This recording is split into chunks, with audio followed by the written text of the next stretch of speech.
Hi, we want to introduce you today with another Style Cartel Style Sessions. Actually, we're going to bring you some culture because we are at the A Shaded View of Fashion 5th edition of the Fashion Film Festival here at Georges Pompidou in Paris. It was great. We're about to go interview the directrice of the film festival, Diane Pernet, and we're going to get up close and personal, and then we're going to end with our favorite film, which is going to be Where the Girls Are. Now let's go have a talk with Diane. See you in a bit.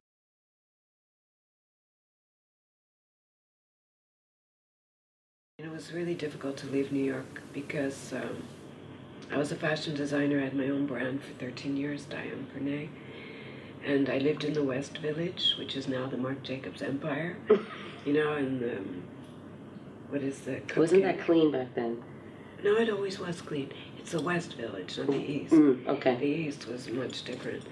But what happened, like in the 80s, starting in like 87, when the AIDS epidemic just wiped out my entire neighborhood. Not only that, there was like 80% or more people dead or dying in my neighborhood. Then they let out all the people from the mental hospital, and they're all living on the street with no provision whatsoever. And first you have compassion, but then after a while, when they're taking a crap in front of you, your door at 12 in the afternoon, and scratching and all this stuff. As a fashion designer, it was not terribly inspiring, and plus there was so much crime. It was really violent. And I just decided I was designing my collection, then disappearing for 3 weeks when I should have actually been staying in New York in the showroom, selling it. And then planning my next collection and doing the collection and then going away, and I'm leaving to leave. I just should leave. But it's not easy to leave. And New York was my life, and fashion was my life. So it took about 4 years before I actually left. I had no plan, no strategy. I was like, if I want to stay in fashion, it's going to be London, Paris, Milan. London's not so exotic for an Anglo-Saxon. It's different, but... It's the only quirk, I think, is you speak the language. Yeah. I did 2 years there, and I came back to Paris. Yeah. I think there's more opportunity there, though. And they have a sense of humor, which is great. But I feel comfortable in Paris, even though I'll always be a foreigner. You know, we could live here 50 years and we'd still be foreigners. Except if you're Karl Lagerfeld and you're suddenly French, or Yves Saint Laurent and you become French. But, well, I'm French. Well, you are, so you've already had it. But I'm still a foreigner. Like, I'm still, like, you're the American girl here.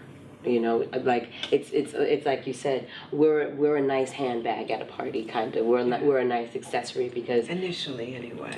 You know? So I want to know, do you remember the day you woke up and you chose fashion? Yeah, well, I was a little girl when I wanted to be a fashion designer. But I took some art classes, and I'm not really great at drawing. It's very spontaneous. That's what the teacher used to say. Very spontaneous.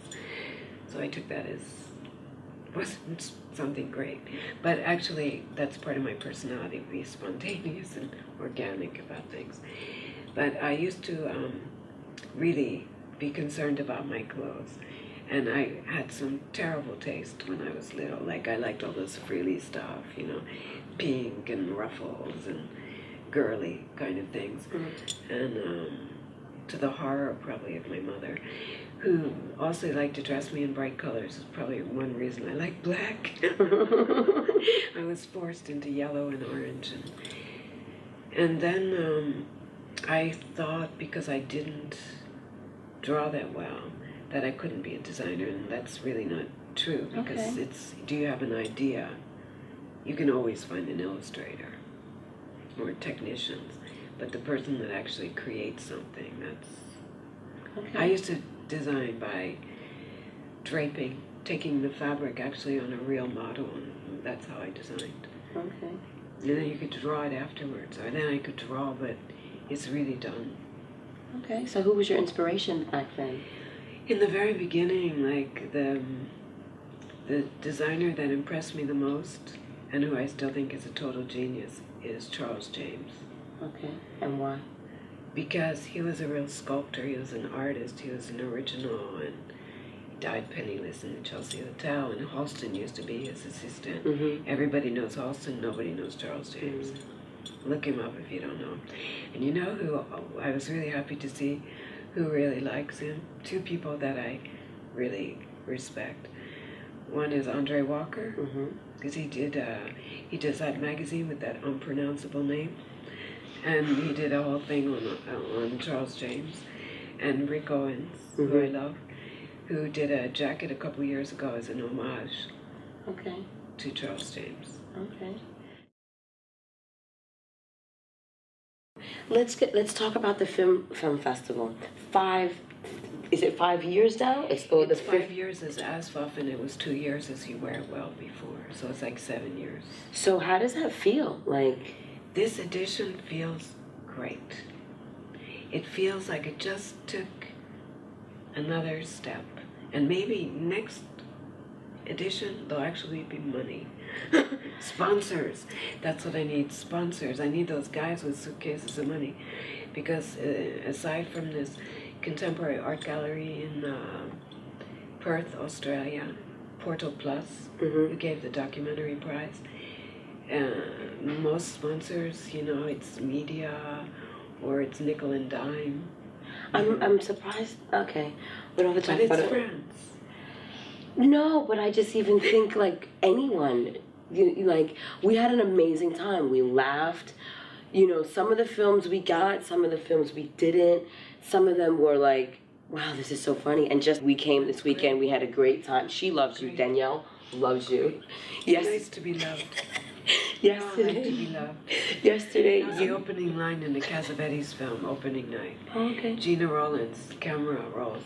It's like slowly coming up, and it says, everybody wants to be loved. And it's so powerful. It's great, but you know, it's nice. It's hard. It's better than all the comments you hear on the street, right? Yes. Here, which aren't necessarily nice. No, we loved you yesterday at the. Darth Vader. No, when you said, "Is Diego in the house?" Can you say that one more time, please? Is Diego in the house? That we were like, yay!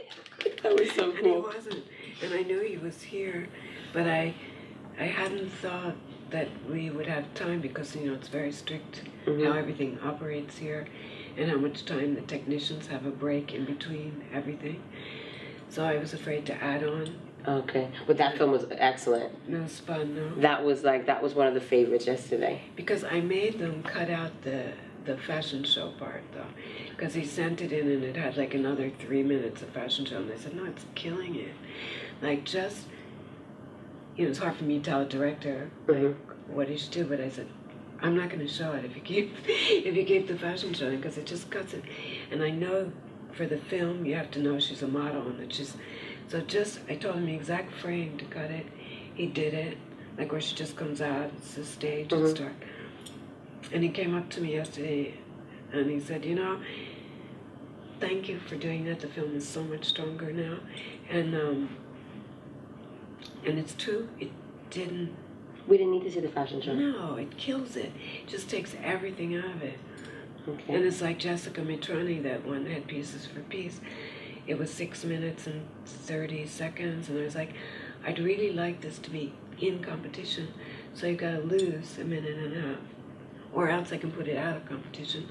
But to me, it deserves to be in competition. Okay. And it worked. Someone else, I said, take out the mirror effect. I hate the mirror effect. It's so gimmicky. And they wouldn't do it. On 2 films, actually. The one with Daphne Guinness, and but he promised next year he's going to submit something. He said there won't be any mirror effect. Okay. Because he said Daphne really wanted it. She wanted it to be psychedelic, and I can't take it out. Today we were sitting behind Claude Montana, Montana, and he was still, like we said, he's still in that Top Gun looking outfit, and it's just like, looking at his film and looking at the golden 80s, some designers aren't like that. Like, we go to fashion shows all the time, and it's just like, it's not the same thing. No, it's not. And not that I know what what the 80s fashion show was, but it's even like when I was in Milan last season for Antonio Marata, his show was like a salon. Yeah. They sat, I don't know if you were there, but they sat us down to tea and cakes. Oh, I love and the that. models came, Don't like, you love that? can we go back to that? Because I'm tired of like, this person's in the front row, this person's not in the front Me row. too. That's why I like films. You know? So yeah, talk to us. Why do you like films, and why did you start this film festival? Well, I mean, I've always liked films, actually, but I think, the catwalk show, with a few exceptions, is quite boring in last century, and there are other ways to express fashion through, like, installations, through films. I mean, there's going to be other media as well. How do you feel? Like you're one of the premier fashion bloggers. How do you feel blogging has changed from then to now? Well, as for, like, I'm in France, and it's different in New York, because New York accepted it as an accreditation. Paris still doesn't.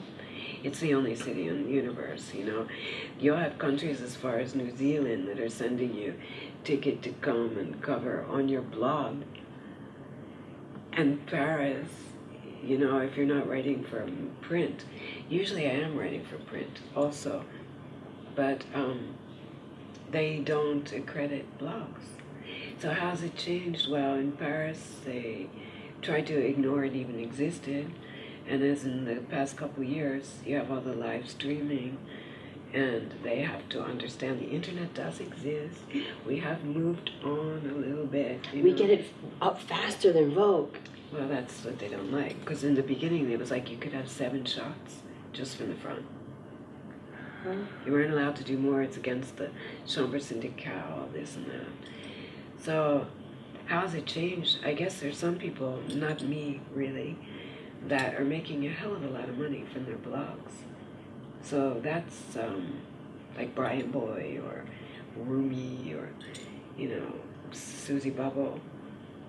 And Susie Bubble, it's funny because she said in an interview, and I had no idea, that the reason she started her blog was because of mine. Of course, hers has nothing to do with mine, but it's just the idea. Fashion blogs didn't exist. They existed in politics, economy, and food. Food, but they didn't have fashion. Another question. It was really funny. One of my friends, he's an avid tweeter, he's an avid Instagrammer, and he's a sneaker freak, and he's a street art freak. He snapped a picture of the street artist in New York. He Instagrammed a picture of the street artist creating your street art in New York. You're kidding, Nick Walker. Yes. He didn't know who you were. And I was like, oh, that's Diane. He was like, he curses a lot. And he's like, who the fuck is that? That shit is fucking cool. And I was like, that's Diane. He was like, that's cool. Then I thought, okay, I left New York. I guess I'm really not meant to be in New York. But I'm still up now, because there's one in Chinatown. So how does it feel to be like a street artist's muse? I loved it. It's funny because actually I met Nick Walker through another woman that I really love, is Kelly Catrone. Of course. I love strong women, I can also love fragile people, but I like strength, maybe the mix of strength and fragility and sensitivity. And Kelly's like an icon to me, and she contacted me, and she helped me with my very first fashion film festival. Okay. Helped me with the PR, got the LA Times. I love her. Kelly called me up and said, there's this great artist, Nick Walker. I really want you to see his work. I think you'll love it. He's in Paris. He's doing something there. And so he was just leaving that day, or the time I could see him.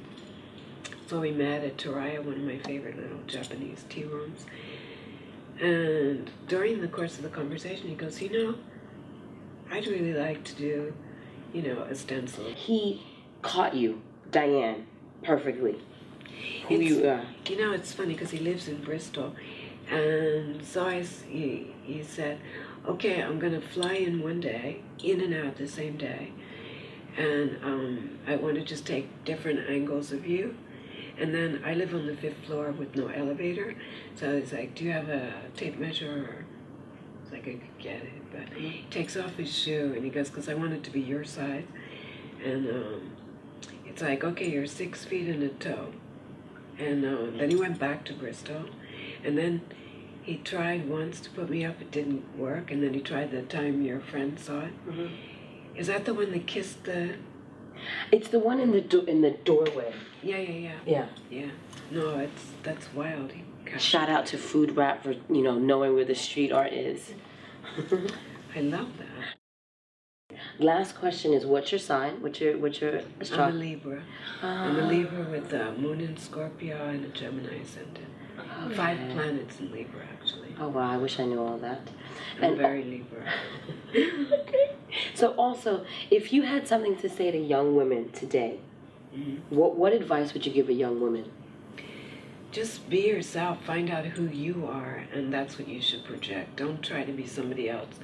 Don't try and force any issue. Just go with things that feel right. Just judge totally by your gut, and don't think that things are impossible. When you come to Paris, you get you understand how the weight of a culture keeps you down, because if you can't be Mozart or you can't be this or that, you're afraid to try. But the New York style is like, which I love and I've maintained for 22 years in Paris, is just, you want to do it, try it. If it doesn't work, try something else. But do what feels comfortable to yourself and be true to yourself. So what's your Twitter? What's your Facebook? The Twitter is just ASVOF. But we just set another one up too for the festival. It's ASVOFF5. And Facebook is a shaded view. I know it's all confusing because I end up having too many Facebooks, and like I have like a personal one which is no longer personal. And don't you die when people come up to you and say, I'm your Facebook friend. If you have 5,000 of them, are you really my friend? Yeah. That happens a lot. But now it's like for the blog, you need Facebook. Yeah. And what I find now is when I want to contact someone like, say, Rossi De Palma, who I absolutely love, she's like the godmother of the festival, I love her, is that if I send her an email, it might not get an answer right away, but if I send her direct Twitter, I get the answer instantly. So we're going to get ready to go see the last round of the film festival, because we're actually rooting for our friend Damien, a young photographer, a street style model photographer that he's in a short film, and I'm really excited about seeing. I know it, the one about where the girls are. Yes. I love that film. Really? I laughed so much, and I thought, this film is so great because here you take these 3 guys that are so passionate about fashion, and they're so excited that nobody ever thinks about them. They just think, oh God, it's, this, like wasps or something, And I thought, here are these guys that are like, they almost can't breathe. They love it so much. Oh, she looked at me, Or like, that's Bobby. I know, that was a riot. Or like the guy that used to be a surgeon. Mm-hmm. Is that Damien? No, Damien is the Asian, the little guy. Oh, right, yeah. But didn't he say, oh yeah, I'm like their brother. I take care of them. Mm-hmm. Yeah. No, I love that film. I watched it a lot. I really want to see it because they say it's really fun. They saw the moment the first time I met Damien. Like, Damien called me on Wednesday on Skype, and he's like, Charlotte, I just want to let you know you're in the movie. And I was like, really? He's like, you signed the release, you're in the movie, and they captured the first time we met each other. So cool. Because I stalked him, and Rudy, the guy behind the camera, I stalked them 2 seasons. So, like, I really want to see You're it. A stalker. But I'm a stalker. I'm an Aries. I'm a stalker. Oh, you're my opposite, which is great. Yes. It's very good. Thank you so much. Nice to meet you, like, on film and, like, personal. So now that we can say hi, the American Girls in Paris. Yeah.